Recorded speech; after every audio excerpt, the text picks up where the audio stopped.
So, as I told in part 1, how we evolve values, how we build values. Truth is one of the basic values. Peace is another basic value. Happiness or bliss is third value, which is your DNA. As man tried to understand himself, discover the truth, he first went inside. 3000 years back we told, he went inside his body, he tried to understand his breathing, understand his thinking, understand his emotions, understand his intellect, understand his spirits. In Christianity we call soul, in Muslim we call ruha, in Hinduism we call atma. Each one is a spirit, it's an energy. We say energy can never be created nor be destroyed, as per the law of science. Hence it gets converted into one form or another, and we all are energies. And this is the basis of scientific, historical Hindu philosophy of 3 Vedantic principles, which we call happens in time, space and causation. This is the building block of Vedanta. For everything to happen, there has to be a time. Astrology is connected with this phenomenon of time. As I told you, scientifically, energy can never be created nor be destroyed. We believe the soul takes rebirth. It comes back.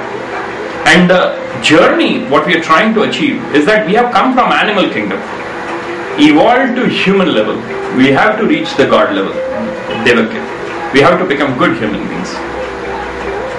So this journey of evolution from man to God is building sattvic gunas, building good value systems, building positive energies into our systems. And this God actually delivers in various forms and various times, through time, through various spaces and through various causes. Everything happens in these 3 dimensions. Beyond that there is nothing. Once he discovered internal part of his body and his internal systems, man started going outwards. He went out to nature, he went out to seas, he went out to oceans, he went out to mountains, he discovered animals, he discovered butterflies. And he tried to learn nature.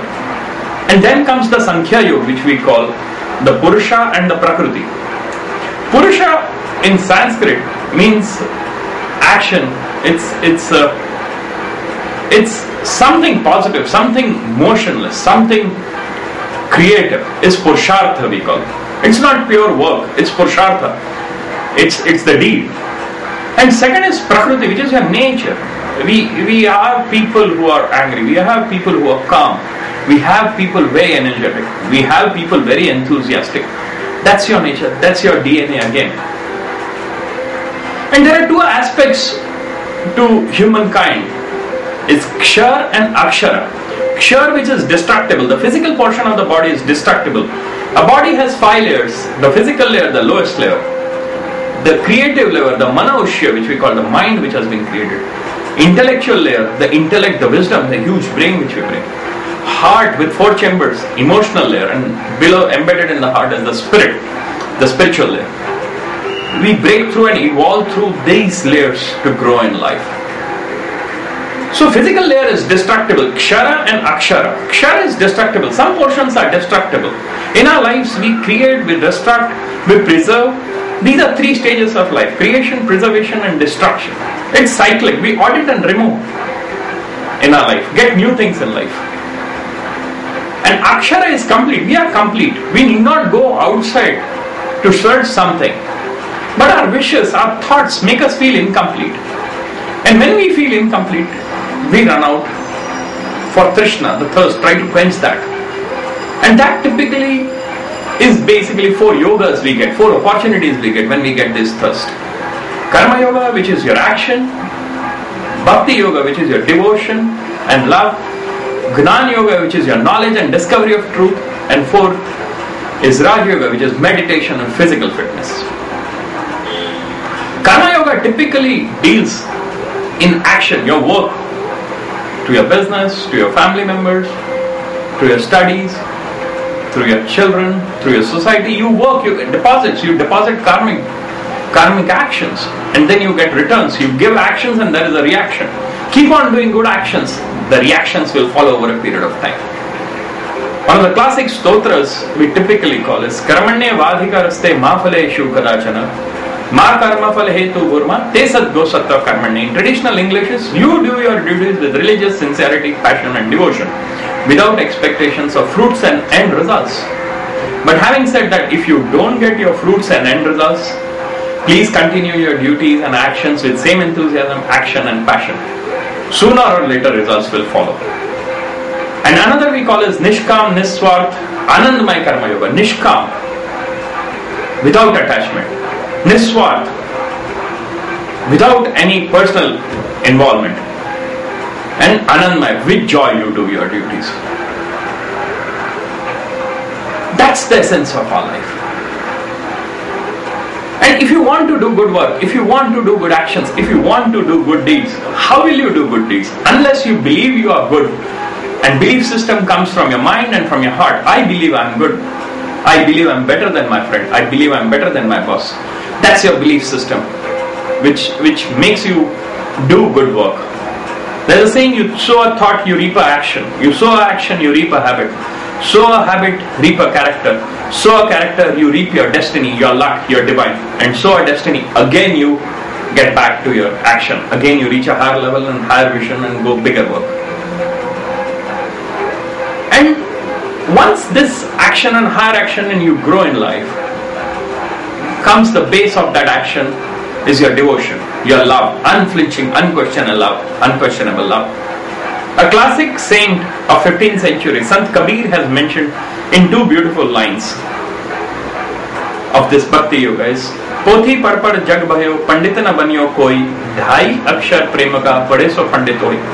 The work itself is very mechanical, very routine, very frictionful, very egoistic, very painful, very monotonous. If you have a grease of love greasing this work, then work becomes a joy. You love what you do, do what you love. And you might have read tons and tons of books, tons and tons of scriptures, tons and tons of religious manuals. At the end, if there is no love, it's all piece of waste. And again, in love, not with a motive, not with selfish motive. It's just pure love without any expectations. Don't expect anything, just love for the pure love of it. It's the reason to live. And our social system gives various forms of love. Vatsalya, as a parent, you love your kids, you don't expect from them. Correct? Matrutva we call, Karuna. It's your affection towards, compassion towards your society, for your people. That's love in various forms, some subtle forms. Once you have good love, you typically do anything and everything. Love can literally cut through mountains, walk through fire, sail through rivers, and make anything possible. That's the magic of love. Once you have love in place, devotion in place, total commitment, a total surrender to the divine, to your boss, to your family, the joy of living is totally different. The third yoga which you have in our life is Gnana Yoga, which is knowledge, the search for truth. And knowledge cannot happen without concentrated and concerted effort. We say, for uncontrolled, there is no peace.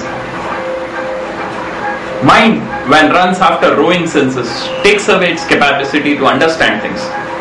These five senses, touch, taste, smell, hear and feel, constantly run amok in our life, uncontrolled, unregulated, unmodulated. If you control through your mind, if you regulate it, then you typically understand things.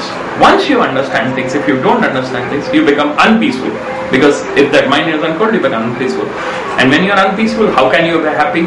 It creates unhappiness. And when you are unhappy, you can't do anything. It's like your boat moving into sea aimlessly, guidelessly, anywhere, everywhere. But if you have good sails and your true north and a controlled mind, you typically achieve great things in life. So knowledge is power. From information, you first read, gather information. From information, sieve off your knowledge, the essence, the honey. From essence, you create wisdom, the intellect, to do or not. And finally, you have clarity in your thoughts, actions, emotions, spirits, and physique. It's final clarity which we try to achieve through Gnana Yoga. This completes 3 yogas: Bhakti, Gnana and Karma Yoga.